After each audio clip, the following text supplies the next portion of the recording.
I am Ella Tomlinson, 32. Have you ever sat at a table surrounded by family, hearing them laugh at the most painful accusation anyone could make about you, while the one person who should defend you joins in? That's exactly what happened at my son's first birthday party, when my mother-in-law publicly questioned if my baby was even my husband's child. 25 relatives witnessed my humiliation as my own husband laughed and said, "Maybe she has a secret." But what they didn't know was that I'd been preparing for this moment for 3 months, with DNA evidence and proof of something far more shocking hidden in my purse. Before we begin, please take a moment to like and subscribe, but only if you truly enjoy this story. And wherever you're watching from, share your location and local time in the comments. Let me take you back to where this all started. My marriage to Jared seemed perfect from the outside. We had a beautiful home in suburban Connecticut, good jobs, and after 2 years of trying, our miracle baby boy, Noah. But there was always a shadow over our happiness. Margaret Tomlinson, my mother-in-law. From day one, Margaret made it clear I wasn't her choice for Jared. "Such a shame," she'd say at every family gathering. "Isabella Smith just bought another property. That girl has such vision." Isabella was the daughter of Margaret's business partner, a stunning 28-year-old real estate heiress who Margaret treated like the daughter she never had. The comparisons were constant. At Thanksgiving, "Isabella just closed a $2 million penthouse deal. How's your little accounting job, Ella?" At Christmas, "Isabella's hosting a charity gala next month. You know, the kind of events that matter." Even at my own baby shower, Isabella would have thrown such a glamorous party. This is quaint. Jared never defended me, not once. He'd just stare at his plate or change the subject. "Mom's just passionate about success," he'd tell me later, alone in our bedroom. "Don't take it personally." But how could I not take it personally when she criticized everything from my cooking to my postpartum body? "Isabella maintains her figure so well," Margaret observed 3 weeks after I gave birth. "Pilates every morning at 6. The worst part? Margaret had power, real power. She owned 12 properties across Connecticut and controlled the trust fund Jared's late grandfather had left. Every financial decision in Jared's life went through her first. Our mortgage? She co-signed. His promotion at work? Her connections made it happen. I thought things would change after Noah was born. I was wrong. They got worse. The changes in Jared started subtly, about 3 months after Noah's birth. He began working late, really late. "Big project," he'd mumble, avoiding my eyes. But I could smell Margaret's perfume on his jacket when he came home. They were having dinner meetings, without me. Then came the comments about my appearance. "You used to dress better," he said one morning, watching me feed Noah in my milk-stained pajamas. "Isabella came by the office yesterday. She always looks so put together." Isabella at his office? Since when? The first real betrayal came when I borrowed Jared's phone to call the pediatrician. Mine was dead. A text notification popped up from Margaret. "She's letting herself go, sweetheart. Noah deserves better. Think about what we discussed." My hands shook as I scrolled up. The conversation made my stomach turn. Jared. "Mom, I'm starting to see your point about Ella." Margaret. "The baby doesn't even have your eyes." "Blue eyes, Jared? Where did those come from?" Jared. "I've wondered about that too." Margaret. "Isabella would never put you through this uncertainty."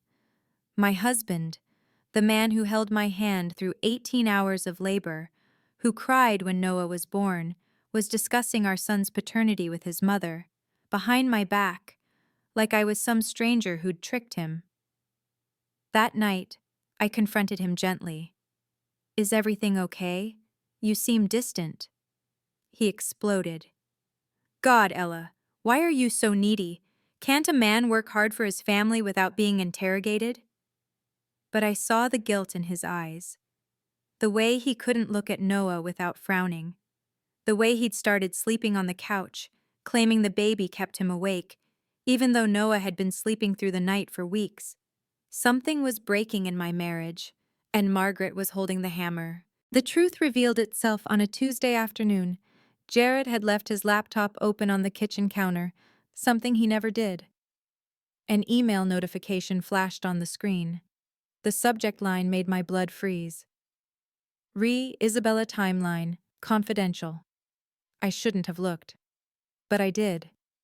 The email thread between Margaret and Jared went back 2 months.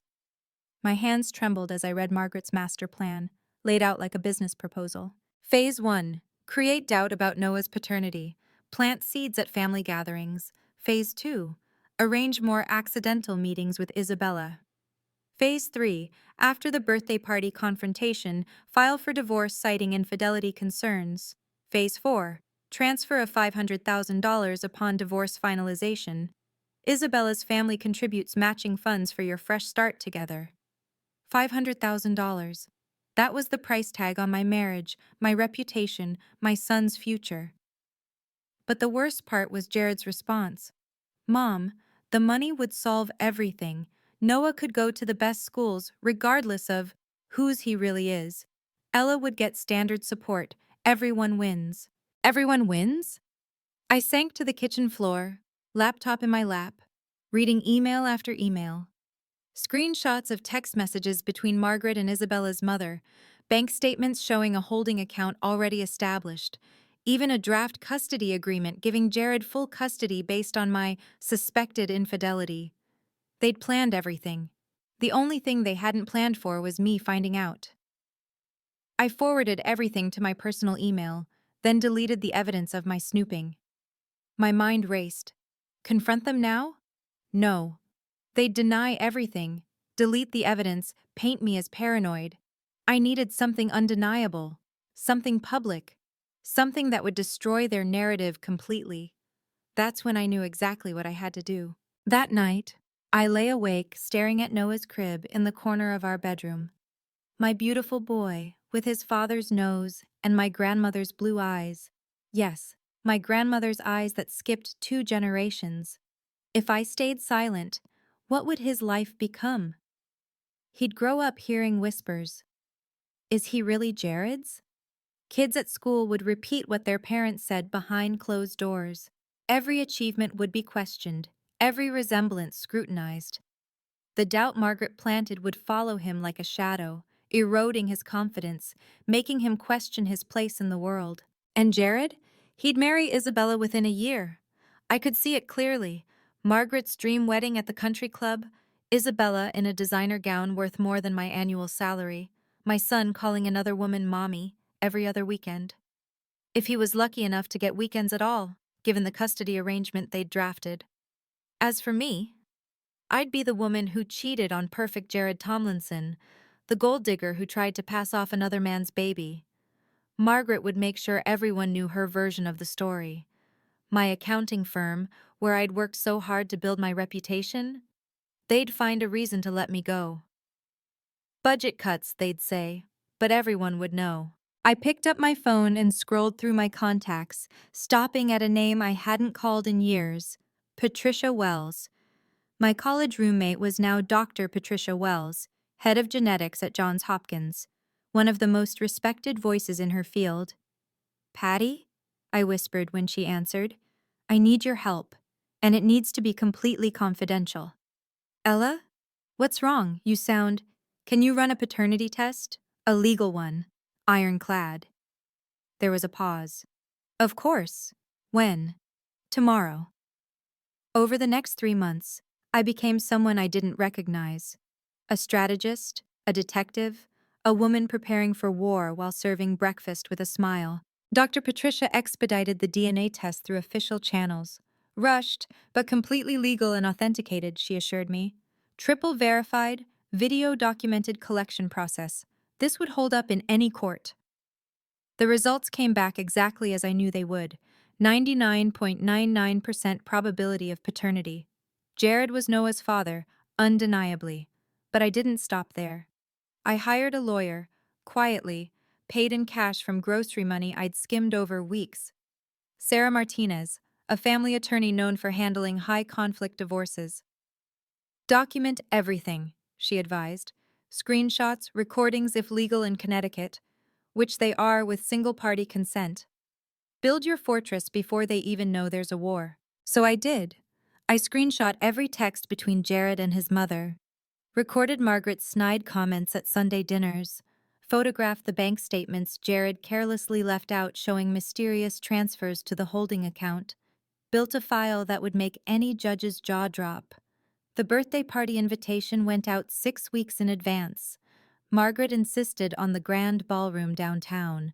Only the best for my grandson, she said, though her smile never reached her eyes when she looked at Noah.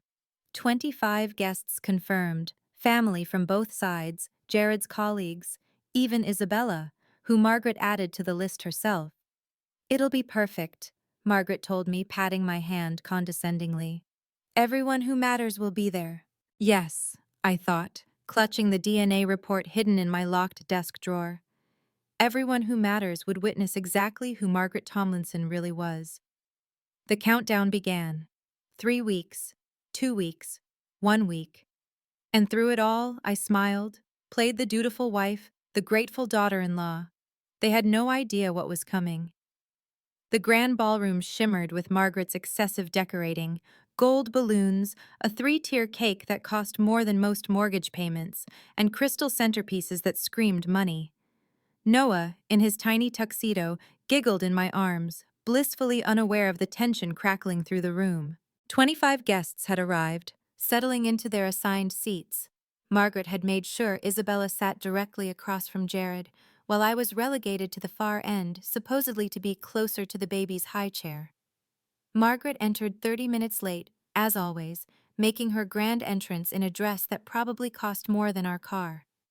Isabella glided beside her in a stunning red cocktail dress, looking like she'd stepped out of a fashion magazine. They air-kissed guests, Margaret's voice carrying across the room. Isabella dear, sit here next to Jared. You two have so much to catch up on. My husband didn't even pretend to protest. He pulled out Isabella's chair, his smile wider than I'd seen in months. They immediately fell into conversation about some investment opportunity, their heads tilted close together. Too close. Doesn't Isabella look absolutely radiant? Margaret announced to the table, loud enough for everyone to hear. Such a successful young woman. Just closed another $1 million deal yesterday, didn't you, dear? Isabella blushed prettily. 2 million, actually. The relatives murmured appreciatively. My cousin Linda shot me a sympathetic look, but said nothing. No one ever challenged Margaret. Some women just have that special quality, Margaret continued, her eyes sliding to me. That combination of beauty, brains, and breeding. It's so rare these days. I adjusted Noah in his high chair, my hands steady despite the fury building in my chest. 3 months of preparation. Dozens of documents. Everything led to this moment. The appetizers arrived. The stage was set. Margaret didn't wait long to strike. As the main course was served, she stood up, tapping her champagne glass for attention. Before we celebrate my grandson's, she paused deliberately. First birthday, I have to say something that's been weighing on my heart. The room quieted. Forks suspended midway to mouths. Look at this beautiful boy, she gestured to Noah. Such unusual features. Those blue eyes, so unexpected. Her gaze locked on mine. Jared's family has brown eyes for 5 generations. Isn't genetics fascinating? My Aunt Helen shifted uncomfortably. Ella's grandmother had blue eyes. Did she? Margaret's voice dripped skepticism. How convenient to remember that now. She walked closer to Noah's high chair, studying him like a specimen. And his nose, his chin. I've been looking through family photos. I just can't see my son in this child's face. The whispers started immediately. I heard affair and suspicious ripple through the crowd. Jared's cousin Michael actually took out his phone, presumably to Google genetic inheritance. Margaret, Thomas, my father-in-law, warned quietly, "This isn't appropriate, isn't it?" She wheeled on him. "When family money and legacy are at stake? When my son's entire future might be built on a lie?" Isabella leaned forward, her voice carrying perfectly. It must be so hard, Mrs. Tomlinson, not knowing for sure. That's when Jared should have stood up, should have defended his wife, his son. Instead, he stared at Noah, his jaw clenched, saying nothing. Some women, Margaret continued, now playing to her audience, will do anything to secure their position. Trap a good man with a baby that might not even be. Mom's got a point, Jared suddenly interjected, his voice cutting through the room like a blade. My heart stopped. Jared stood up slowly, his hand finding Isabella's shoulder as if for support. The gesture wasn't lost on anyone. I've been thinking about this for months, he announced, his voice carrying that fake concern I'd heard him practice in the mirror. The timeline of Noah's conception, it was during that conference Ella attended in Boston. I watched, frozen, as my husband publicly destroyed me. She was gone for 3 days, he continued, avoiding my eyes. Came back, different, happy, too happy, and then surprise, she's pregnant. Margaret gasped, theatrically. Oh, Jared, you poor thing. And the eyes, Jared laughed, actually laughed. Maybe she has a secret. Maybe our perfect little Ella isn't so perfect after all. The room erupted. My cousin Linda's mouth fell open. Jared's uncle started recording on his phone. Isabella placed her manicured hand over Jared's, a gesture of comfort that looked practiced, rehearsed. I knew it, Margaret's friend Dorothy chimed in. She always seems sneaky. The baby looks nothing like Jared, someone else added. Poor Jared, raising another man's child, another voice sympathized. They were laughing, all of them, at me, at my son, at the lie being constructed before their eyes. Noah started crying, overwhelmed by the noise, reaching for me with chubby fingers. I stood up to get him, and Margaret blocked my path. Maybe we should ask who the real father is, Ella. Was it someone from that conference? A colleague? A stranger from the hotel bar? The laughter grew louder. Jared smirked, actually smirked, while Isabella whispered something in his ear that made him chuckle. 25 people. All witnessing my humiliation. All believing the lie. I picked up Noah, kissing his forehead gently. Then I smiled.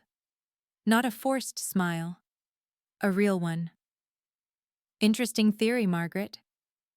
I stood slowly. Noah balanced on my hip, his tears drying as I rubbed his back in calm circles. The laughter continued, but something in my posture made a few people pause. I wasn't crumbling. I wasn't crying. I was smiling? That's quite a story you've all constructed, I said, my voice cutting through the noise like a bell. Clear, steady, almost amused. A conference affair, a secret lover, a baby who doesn't belong. I shifted Noah to my other hip, reaching for my purse with deliberate slowness. Since we're sharing theories about secrets, Margaret's laughter faltered slightly. What are you doing? Oh, just participating in this fascinating discussion about my son's paternity. I unzipped my bag, movements unhurried. It's interesting, Jared, that you mentioned the Boston conference. You seemed so supportive when I went, even drove me to the airport, kissed me goodbye. Jared's smirk wavered. What's your point? My point? I pulled out my phone first, setting it on the table. My point is that I find it curious you're so eager to question Noah's paternity. Almost like you've been coached? Isabella shifted uncomfortably. Margaret's face flushed. How dare you imply? I'm not implying anything. I reached into my bag again, my fingers finding the smooth surface of the envelope I'd kept there for 2 weeks, waiting. I'm just observing that this seems very coordinated, very planned. The room had gone quieter now. That kind of quiet that happens when people sense the tide turning but don't understand how or why yet. Thomas leaned forward. Ella, what are you? Getting something, I said simply, finally withdrawing the white envelope. Something I think everyone here needs to see. Margaret's eyes locked on the envelope. For the first time all evening, she looked uncertain. The envelope felt heavy in my hand as I walked around the table, Noah still on my hip, now playing with my necklace, oblivious to the storm about to break. I stopped directly in front of Margaret, close enough that she had to tilt her head back to look at me. "You know, Margaret," I said conversationally, "you're right about one thing. Secrets are terrible. They eat away at families, destroy trust, ruin lives." I set the envelope on the table in front of her with a soft thud. "That's why I believe in absolute transparency." She stared at it like it might bite her. "What is this?" "Open it." "I don't have to." "Since we're sharing secrets," I said, louder now, addressing the whole room, "I think everyone deserves to know the truth, don't you? After all, you just accused me of adultery and fraud in front of our entire family. The least you can do is open an envelope." Jared started to stand. "This is ridiculous." "Sit down," I said sharply, and something in my voice made him comply. "Your mother started this. Let her finish it." Isabella reached for the envelope. "Maybe I should—" "No." I moved it away from her grasp. "This is between Margaret and me, and everyone she chose to invite to witness my humiliation." The room was dead silent now. Even the waitstaff had stopped moving, frozen by the door with dessert trays. Margaret's hands shook as she picked up the envelope. "This proves nothing." "Then you have nothing to fear by opening it." I smiled wider. "Unless, of course, you already know what's inside. Unless you've been dreading this moment for 3 months, wondering when I'd find out about your plan." Her face went white. "What plan?" "Open it, Margaret." Margaret's fingers trembled as she broke the seal. The sound of paper tearing seemed to echo through the silent ballroom. She pulled out the contents slowly, multiple pages, official-looking documents, photographs. Her face transformed as she read, red to white, white to gray. Her mouth opened and closed like a fish gasping for air. "What?" she whispered, then louder, "What is this?" "Read it out loud," I suggested pleasantly. "You were so eager to share your theories with everyone. Share this too." Jared lunged across the table, trying to grab the papers. "Mom, don't!" But Thomas was faster, snatching them from Margaret's limp fingers. His eyes scanned the first page, and his expression hardened into something I'd never seen before. "DNA paternity test results," he read aloud. "Alleged father, Jared Tomlinson. Child, Noah Tomlinson. Probability of paternity." He paused, his voice cracking. 99.99%. Gasps rippled through the room. Linda actually applauded before catching herself. Jared's face drained of all color. That's fake," Isabella stammered. "It has to be." "It has to. Page 2, I said calmly. "The certification from Johns Hopkins Genetic Laboratory. Video documentation of the sample collection. Triple verification. Would you like to see the time-stamped video of Jared providing his sample? He thought it was for life insurance." Thomas kept reading, his voice growing angrier. "What's this? Screenshots of text messages? Margaret, you wrote $500,000 upon divorce finalization?" The room exploded. Chairs scraped back, voices rose in shock and anger. "You tried to buy your son's divorce?" Dorothy, Margaret's own friend, sounded disgusted, but I wasn't done. "Keep reading, Thomas. Page 4 is particularly interesting." Margaret tried to stand, but her legs wouldn't support her. She collapsed back into her chair, shaking. Thomas's hands shook as he held up the DNA report for everyone to see. The official Johns Hopkins seal gleamed under the chandelier lights. "Laboratory Director, Dr. Patricia Wells," he read. This is one of the most respected geneticists in the country." "It's fake!" Jared shouted, his face red. "Ella must have—" "Must have what?" I asked calmly. "Faked a document from Johns Hopkins? Forged Dr. Wells's signature? Somehow created a fake video of you providing a DNA sample 3 months ago when you thought it was for that life insurance policy you never followed through on?" His mouth opened and closed. Isabella scooted her chair away from him. But there's more, Thomas continued, his voice now shaking with rage. Email threads between Margaret and Isabella's mother, planning meetings, bank transfers to a holding account. He looked up at his wife with disgust.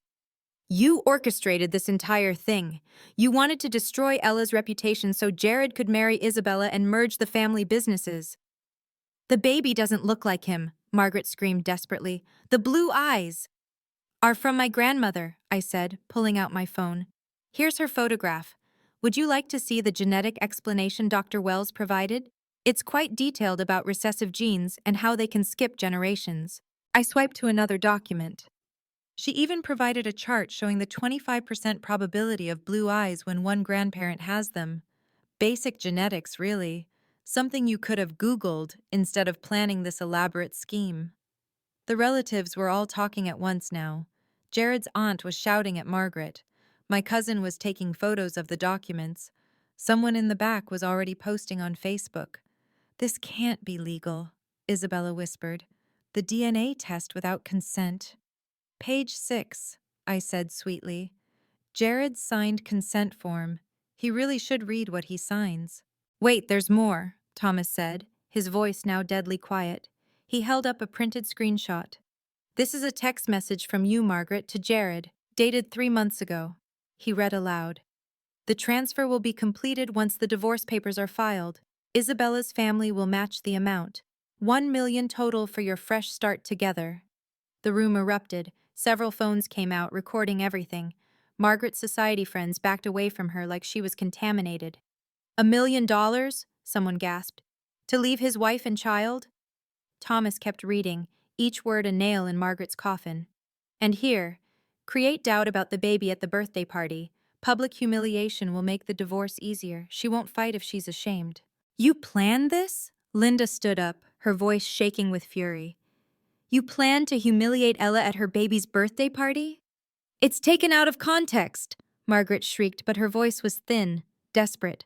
What context? Thomas roared.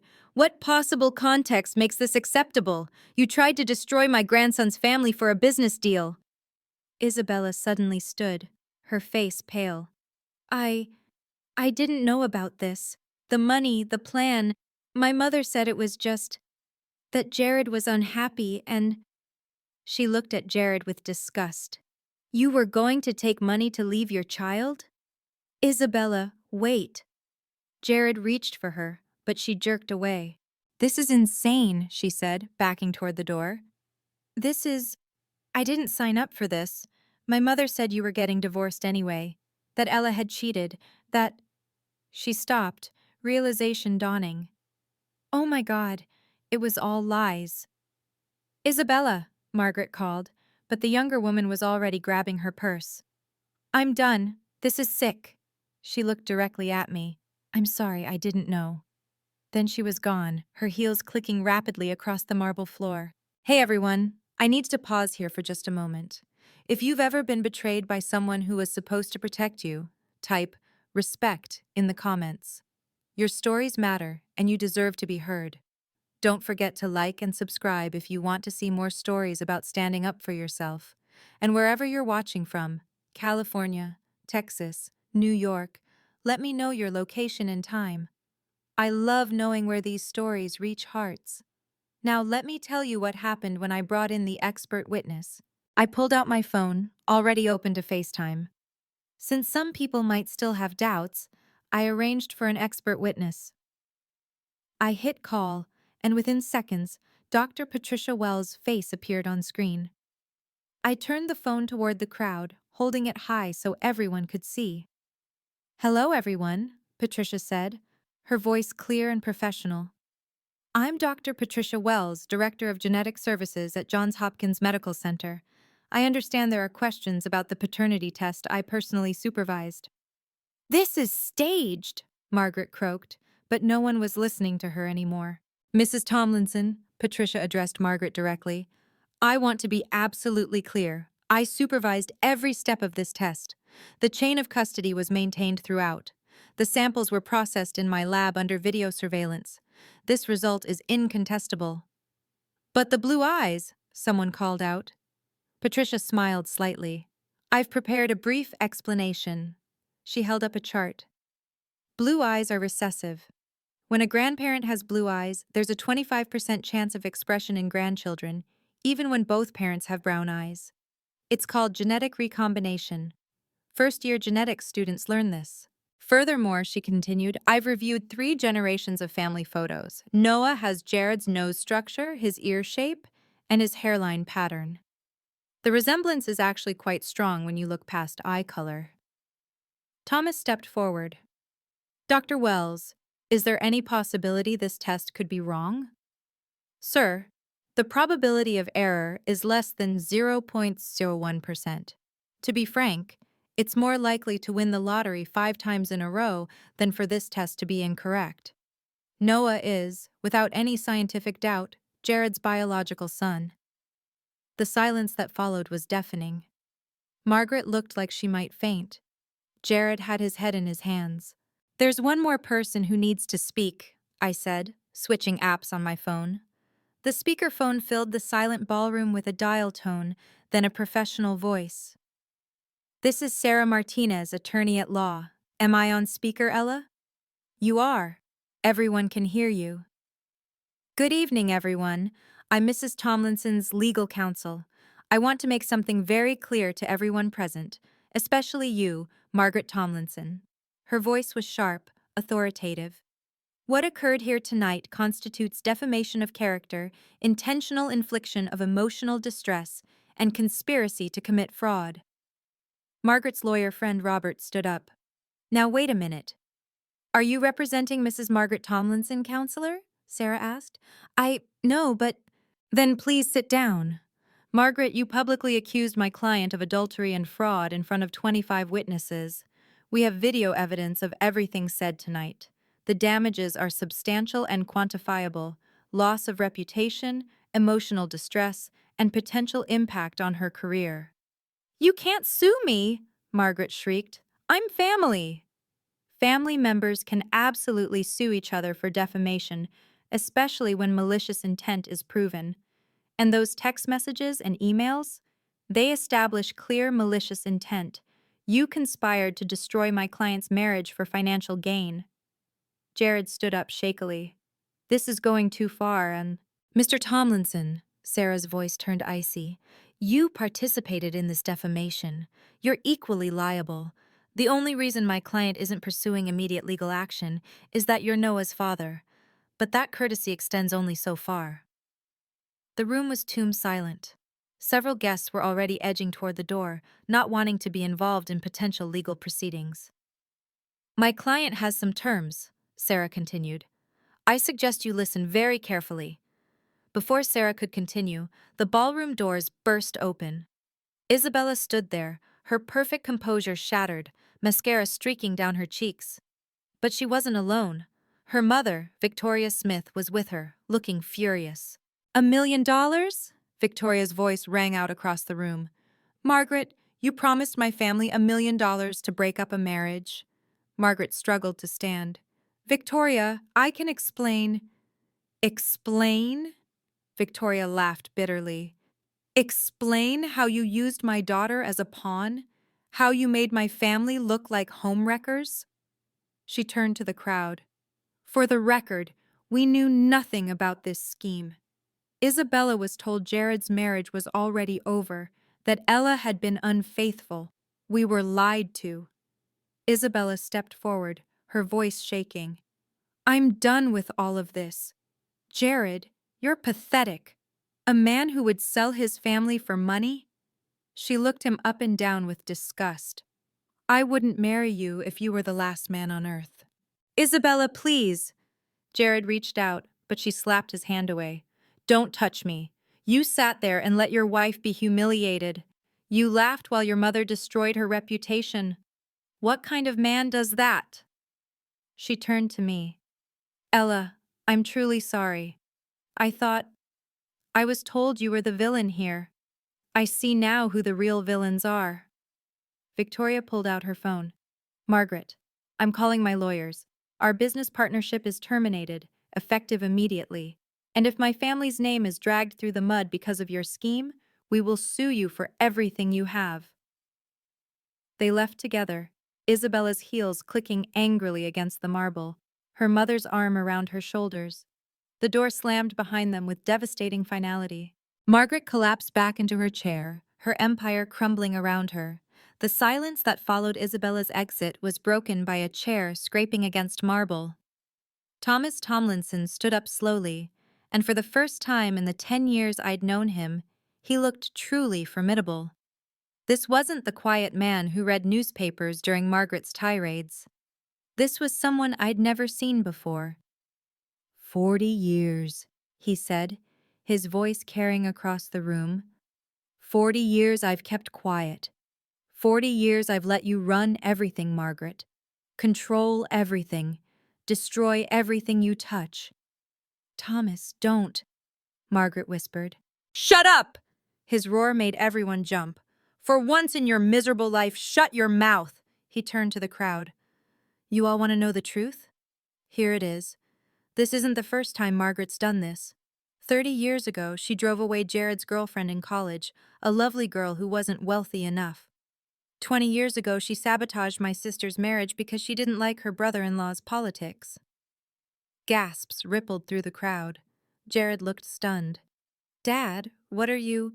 I'm done, son. Done enabling her. Done watching her destroy people. Thomas walked over to me, and to my complete shock, took my hand gently. Ella, you've been the best thing that ever happened to my son. You gave us Noah. You've endured years of abuse with grace. And tonight, you showed more courage than I've had in 4 decades. He turned back to Margaret. I've already seen a lawyer. The papers are in my car. 40 years is enough. You're not serious, Margaret breathed. Dead serious. And one more thing. He looked at the crowd. I stand with Ella, completely. Anyone who has a problem with that can leave now. 3 of Margaret's society friends immediately gathered their purses and left without a word. I stood in the center of the room, Noah now sleeping peacefully against my shoulder despite the chaos. My voice was calm, controlled, the voice of someone who had already won. Here are my terms, I said, looking directly at Margaret, then at Jared. First, you will both apologize, not privately, right here, right now, in front of everyone you tried to humiliate me in front of. I won't, Margaret started. Then I call the police, I said simply. Conspiracy to commit fraud is a criminal offense. The evidence is overwhelming. Sarah's voice came through the speaker. She's correct. With these documents, criminal charges would definitely stick. Margaret's face crumpled. She looked around for support but found none. Even her closest friends had abandoned her. Second, I continued, you will have no unsupervised contact with Noah for 6 months. After that, supervised visits only if and when I decide you've earned them. You can't keep me from my grandson. I can and I will. You publicly questioned his paternity. You tried to destroy his family for money. You've lost the right to be his grandmother until you prove you can be trusted. I turned to Jared. As for you, we're going to counseling. Intensive counseling. Individual and couples. You will attend every session. You will do the work. And we will have complete financial transparency from now on. Separate accounts that I can monitor. No more secret transfers to mommy's schemes. Jared nodded numbly, looking like a man who'd just realized he'd lost everything that mattered. Third, I said, addressing them both, if either of you ever speaks ill of me again, to anyone, I release everything to social media. Everything. The emails, the recordings, the bank transfers. Your reputations will be destroyed permanently. That's blackmail, Margaret spat. No, Sarah corrected. That's consequences. The weight of defeat finally crashed down on Margaret Tomlinson. Her perfect posture crumbled. Her designer dress suddenly looked like a costume on a broken doll. She fell to her knees, actually fell, her legs giving out completely.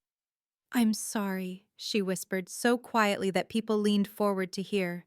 Then louder, tears streaming down her face. I'm sorry, Ella. I'm so sorry. The room held its breath. This wasn't the composed society matron they knew. This was a woman completely shattered. I was wrong, she continued, her voice breaking. I I wanted to control everything. I wanted Jared to have the life I planned, the wife I chose, the future I designed. She looked up at me, mascara running in black rivers. But you loved him, really loved him, and you gave him Noah and I tried to destroy that because I couldn't control it. She turned to the crowd, many of whom were recording. Everyone here, witness this. I, Margaret Tomlinson, falsely accused my daughter-in-law of infidelity. I knew Noah was my grandson. I knew Ella was faithful. I lied because I wanted my son to marry someone else for money and status. Her confession hung in the air like a physical thing. I conspired with my son to destroy his marriage. I offered him $500,000 to leave his wife and child. I am... She choked on the words. I am a monster. And Ella has been nothing but gracious, kind, and patient, despite years of my cruelty. She looked at Noah sleeping in my arms. That beautiful boy is my grandson, my biological grandson, and I almost destroyed his family because of my greed and need for control. Thomas stood frozen, watching his wife of 40 years finally tell the truth. This is the moment everything changed. If you think Ella should forgive Jared or leave him, type "forgive" or "leave" in the comments below. I really want to know what you would do in this situation. And if you're watching this in the morning, afternoon, or evening, let me know. I'm curious when people like to hear stories like this. Now let me tell you about Jared's decision. Jared stood frozen for a long moment, looking between his mother on her knees and me standing tall with our son. Then something shifted in his face, like watching a man wake up from a nightmare and realize what he'd almost lost. He walked over to me slowly, then did something I never expected. He dropped to his knees beside me, not touching me, just kneeling there with tears streaming down his face. Ella, his voice cracked. I don't deserve forgiveness. I know that. I betrayed you in the worst possible way, not just privately, but publicly. I laughed while my mother tried to destroy you. I questioned our son's paternity when I knew, God, I always knew he was mine. He looked up at me, and for the first time in months, I saw the man I'd married. I let her poison me. The money, the promises, the constant comparisons to Isabella. I let it all poison me against the best thing in my life. You, Noah, our family. He turned to face the crowd. Everyone here, I need you to know. Ella never cheated, never lied, never did anything but love me and our son completely. I'm the liar. I'm the cheat. Not physically, but emotionally, financially, spiritually. I cheated on my vows to protect and cherish her. He reached into his pocket and pulled out his phone, holding it up. Mom, I'm deleting everything.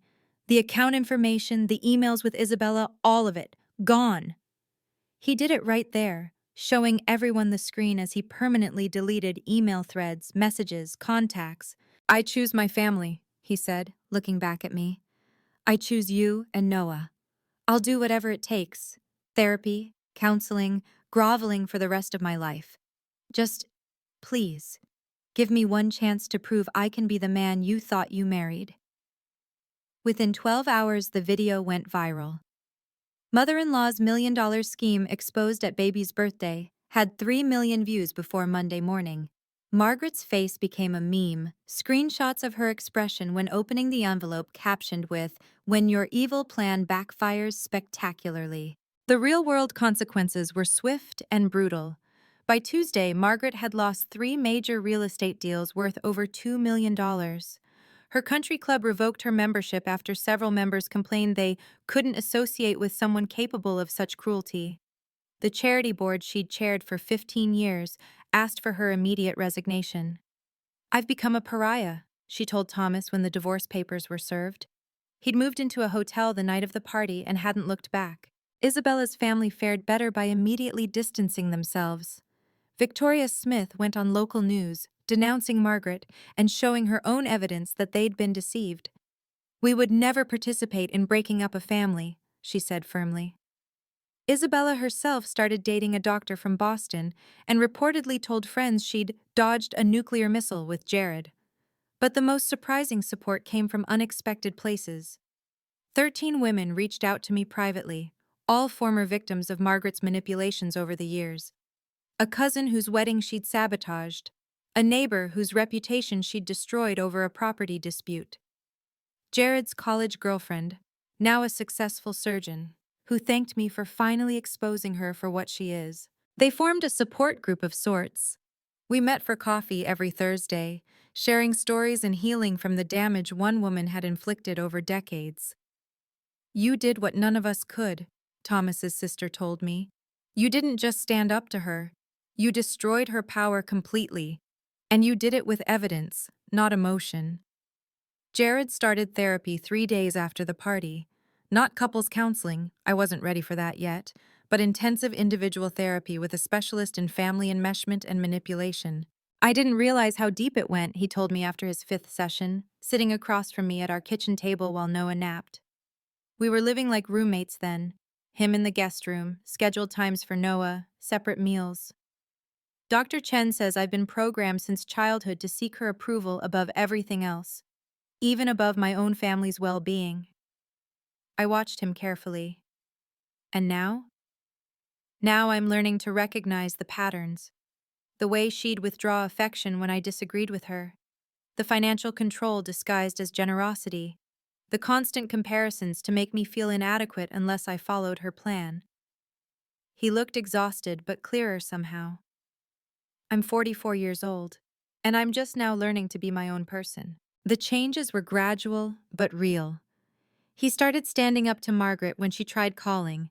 Yes, she still tried, despite the restraining order we'd eventually had to file. He opened his own bank accounts, separate from any family trusts. He even started therapy homework, writing letters to me he'd never send, processing his betrayal and its impact. I dream about that night, he admitted one evening. About the moment I laughed at you. I wake up sick to my stomach knowing I did that I chose her over you, over Noah. I wasn't ready to forgive. Not yet. Trust, once shattered that completely, doesn't rebuild overnight. But I watched him do the work. Real work. Not performative apologies, but deep, painful excavation of why he'd been capable of such cruelty. I don't know if we'll make it, I told him honestly, but I'm willing to see if you can become someone worth trusting again. We moved, not far, just across town, but far enough that Margaret couldn't accidentally drive by our house, which she'd done 6 times before the restraining order. The new house was smaller but ours, bought without any family money, without anyone's name on the deed but mine and Jared's. Thomas helped us move. He'd become a different man since leaving Margaret, lighter somehow, like he'd been carrying weights for 40 years and finally set them down. I should have protected you from her, he told me while assembling Noah's new crib. I failed you both by staying silent.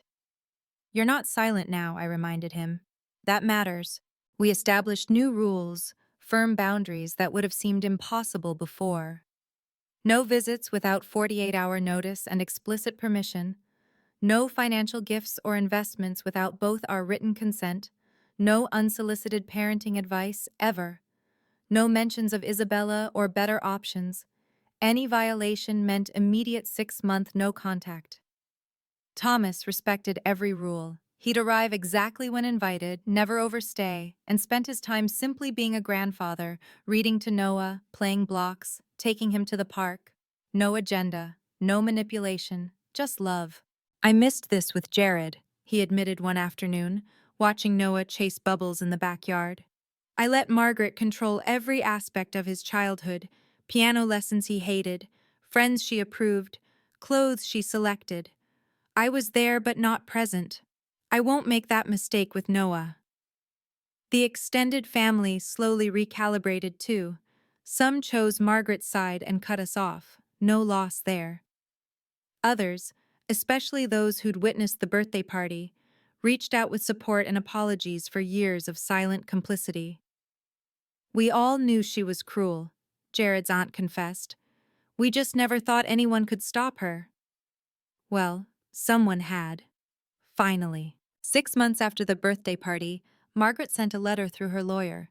Not an email or text she could pretend was hacked or misunderstood, but a handwritten letter on her personal stationery. I read it alone first, then with my therapist, then finally shared parts with Jared. Dear Ella, I am writing this from a treatment facility in Arizona. After losing everything, my marriage, my reputation, my family, I finally sought help for what my therapist calls narcissistic personality disorder with controlling behaviors. I'm not using this as an excuse, merely an explanation. I destroyed everything I touched because I couldn't bear not controlling it. I see now how I traumatized Jared from childhood, making him dependent on my approval. I see how I projected my own insecurities about my marriage onto yours. Thomas married me for money. I knew it, always knew it. And I couldn't bear watching Jared choose love over wealth. You were everything I wasn't. Genuinely loved, naturally maternal, financially independent. You didn't need the Tomlinson money or name. You just loved my son. And that terrified me because it meant I had no power over you. I don't expect forgiveness. I don't deserve it. But I need you to know that I'm in intensive therapy, have been for 4 months, and will continue indefinitely. I've liquidated assets to create a trust fund for Noah, one you control entirely, with no strings attached. It's the only apology I can offer that might matter, ensuring my grandson's future without any manipulation. If you ever, and I understand if it's never, decide to allow supervised visits, I will follow any rules you set. I just want the chance to be a proper grandmother, even if I can never undo being a monster of a mother-in-law. With genuine remorse, Margaret. I set the letter down, unsure what to feel. Healing, perhaps, isn't just for the victims. Looking back now, I realize the most important lesson wasn't about revenge or even justice. It was about the quiet power of preparation and dignity. Every woman who's reached out to me since asks the same question. How did you stay so calm? The answer is simple. I knew my worth before they tried to destroy it. Your dignity is non-negotiable. That's what I tell them.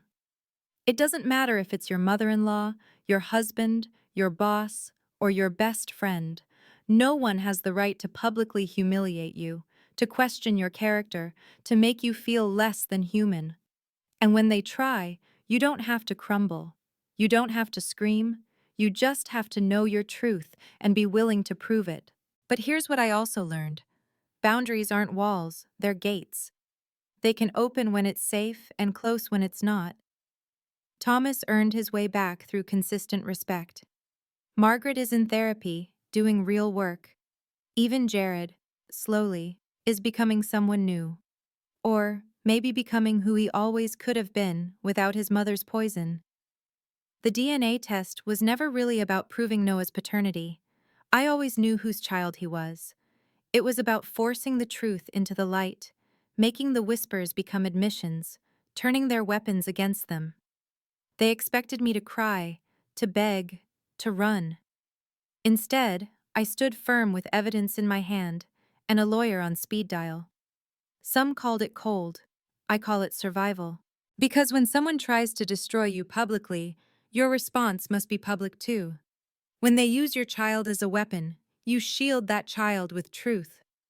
When they try to steal your family with money, you show everyone the price tag they put on love.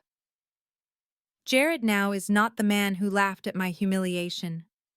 18 months of therapy, both individual and couples, have excavated and rebuilt him.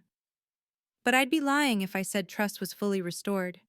It's more like a broken bone that's healed, functional, maybe even stronger at the break point, but you always know where the fracture was. I check your phone, I told him last week. Every few days, I still check. I know, he said simply. I leave it unlocked for you.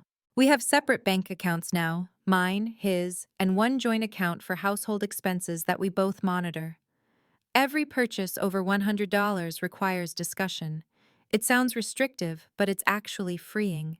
No secrets, No hidden transfers to mother. No surprise investments with family friends. He sends me screenshots of any text from his mother, though they're rare now and only through lawyers. He tells me immediately if someone mentions Isabella, even in passing. When his cousin suggested we were being too hard on Margaret, Jared shut it down before I even knew about it. My mother tried to destroy my family for money. The consequences are hers to bear. The man who once needed his mother's approval for every decision now makes choices based on one question. Is this good for Ella and Noah? Not perfect choices, he's still learning, but conscious ones. I'm different but not fixed, he admitted during our last counseling session. I don't think you ever fully fix this kind of damage. You just learn to recognize it, manage it, choose differently. I keep my own lawyer's number saved. Not because I plan to use it, but because I'll never again be caught unprepared. That's perhaps the biggest change. I'm not the trusting wife anymore. I'm the woman with receipts, recordings, and a reputation for destroying anyone who comes for her family. Noah is 3 now, running through our new house with the confidence of a child who has never doubted he is loved, never questioned where he belongs. His blue eyes, my grandmother's eyes, sparkle when he laughs, which is often. He knows nothing of that terrible night, and if I have my way, he never will. Sometimes I watch him play and think about the life Margaret tried to steal from him. A broken home. A father who chose money over family. A mother branded as unfaithful. Instead, he has parents in therapy, working every day to be better. He has a grandfather in Thomas who shows up consistently, respectfully. He even has a trust fund from Margaret that will pay for any education he wants, money she can never use to control him because I control it completely. Mama strong, he said yesterday, flexing his tiny arms after watching me move furniture. Such a simple statement, but it made me cry. Yes, baby, Mama is strong. Mama stood in a room full of people who wanted to destroy her and destroyed them instead. Mama had receipts. Mama had evidence. Mama had a backbone they never expected. But more importantly, Mama had boundaries. Has boundaries. Will always have boundaries. The birthday party video still circulates online, has become something of a cautionary tale in certain circles. Don't mess with the quiet ones, someone commented recently. They're not weak. They're collecting evidence. Margaret watches it sometimes, her therapist told me. Uses it in her sessions to process what she did, to face the moment her cruelty finally had consequences. I hope it helps her heal. I hope it helps her become someone Noah might safely know someday. But that's years away. For now, my son grows up knowing only love, safety, and the absolute certainty that his mother will protect him from anyone who tries to dim his light, even family, especially family. Thank you for listening to my story. If you've ever had to set firm boundaries with toxic family members, please share your experience in the comments. We need to support each other. Like this video if you believe in standing up for yourself, and subscribe for more stories about women who refuse to be victims.